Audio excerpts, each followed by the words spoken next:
Welcome back to the deep dive.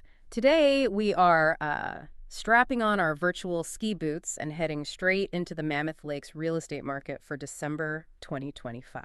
Yeah, we've gone through a huge stack of sources here, broker reports, sales data, all of it, and a really clear theme is just jumping out. It is. While the national housing picture is, all over the place, this specific mountain market is proving to be incredibly resilient. That's the word. The story here isn't decline, it's balance. Or maybe more specifically, it's about a really thoughtful, selective buyer. People are still all in on the mountain lifestyle, but they're taking their time. They want perfection. And we have to start with the data point that just completely underlines that demand. I mean, the recent record-breaking sale at Limelight. Tell us about that number because it's a real jaw-dropper. It really is. It sort of defines the top of the market right now. Yeah. The highest sale ever at Limelight just closed at $6,450,000. But what's maybe even more revealing is the average. If you look at the 8 new construction homes that just closed there, the average sales price was $4,170,000. That is such a powerful piece of context. It signals that even with higher rates and, all the economic uncertainty, that ultra-luxury buyer, they're not on the sidelines. Not at all. They are actively investing, top dollar. Right. It's a testament to scarcity. I mean, those properties are basically irreplaceable, and the sales just reinforce that demand for the perfect mountain home is still really robust, almost insulated from the usual pressures. Okay, so let's unpack that idea of resilience and balance. The sources say values are holding steady, but properties are taking a lot longer to sell compared to that frenzy in 2021, 2022. What does that signal? That stability is the balance returning. We're moving away from that seller's feeding frenzy into something, more equitable. And the key indicator is the pace of sales. We're seeing active listings now averaging just over 100 days on the market. That century mark means buyers aren't just reacting anymore. They're researching, they're vetting, they're negotiating. They have time. So if a property is sitting for 100 days, it means buyers are being, as you said, thoughtful and selective. But where's the pain point for sellers? Are we seeing massive price drops, or is it just the market sorting the good from the great? That's a great question, and the data really suggests it's the latter. The sources all stress that the difference between a successful sale and a listing that just lingers comes down to what we call the 3 Ps. The 3 Ps. Okay. Preparation, pricing, and presentation. Can you give us an example of how that plays out? Look, in a balanced market, buyers just aren't willing to pay a premium for deferred maintenance. So preparation now means getting pre-inspections, fixing the small stuff. Pricing means you can't aim for a comp from 18 months ago. You have to meet the market where it is today. And presentation. That's the visual appeal, the staging, professional photos. It's become completely non-negotiable. Right. If you nail those 3 things, you still get motivated buyers. Yeah. If you miss, you become part of that 100-plus day average. That's a crucial distinction. It really is a quality-focused market now. Let's shift to the engine room of Mammoth real estate condos. They're still the most active segment, right? Oh, absolutely, the core. The year-to-date snapshot shows the sheer scale. The total sales volume for condos is already getting close to $218 million. That's just a massive amount of liquidity flowing through one part of the market. It is.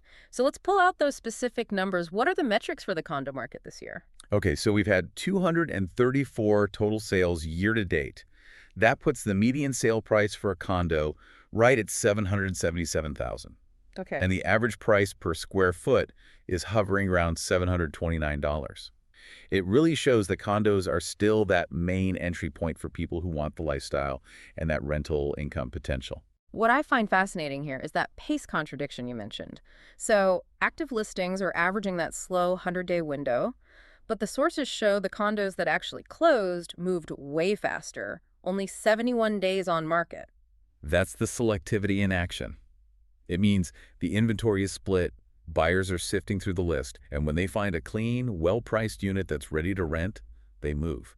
71 days is still pretty quick. So the 90 or so active listings we have now. Right, which is down from over 115 in the summer. That average is being dragged higher by the dated units, the ones that are poorly presented. They're just sitting there. So the message to a condo seller is, if you want to sell in 71 days, you have to invest in presentation. Location isn't enough anymore. Not at all. A condo buyer is analyzing the potential rental income. A dated unit means lost revenue while you renovate, or lower booking rates. So when the sources say good condition, it's not just aesthetic, it's financial. That's a perfect transition. If precision is so key for condos, let's see how that holds up in the slower, more varied single-family home market. Yeah, SFH is a completely different ballgame just in terms of volume. This is really the scarcity market. Year to date, we're only looking at 62 total sales. Which naturally means a much higher median price. It's $1,275,000. Exactly. And if you compare the price per square foot, about 646 for a house versus 729 for a condo, you see that premium people pay for the rental potential of condos. And the sales cycle is slower for homes too, right? Active listings are out to 118 days. It is slower, and that confirms the selectivity. But the pricing stays robust, and it really just comes down to one thing: supply constraint. How so? Well, when you're only averaging 5 or 6 sales a month, and there are only about 20 active listings at any given time, you're in an environment of intense scarcity. So even if buyers take their time, there just aren't many other options. So what defines desirable for a single-family home buyer in Mammoth right now? What features are they really looking for? The basics are a given, updated, well-maintained, priced right. But the sources point to more specific things. Buyers want dedicated garage space, which is essential up here, lots of natural light, and the potential for an ADU. Let's pause on ADU. For listeners who might not know, why is ADU potential such a big deal? An ADU is a secondary housing unit, a small apartment, a guest house. In a high-cost area like Mammoth, having the potential to add one gives you so much flexibility. For rental income or family? Exactly. Long-term rental, a place for a caretaker, extending family, it just future-proofs the investment. And with local regulations getting tighter, having that potential already baked in is incredibly valuable. That makes perfect sense. Okay, let's pull back and look at the bigger forces here. We know overall inventory has normalized. It's healthier. Yes, and we can actually quantify that balance now. For condos, we're sitting at roughly a 4 to 5 month supply. That's considered equilibrium. But the leverage shifts dramatically depending on the price. What do you mean? Single-family homes under $3 million. Still pretty balanced, moving relatively well, but luxury homes above $3 million are seeing much longer absorption periods. So it takes longer to sell what's available. Way longer. And that means serious leverage for high-end buyers. They can ask for more credits, more contingencies. The higher the price, the more power the buyer has right now.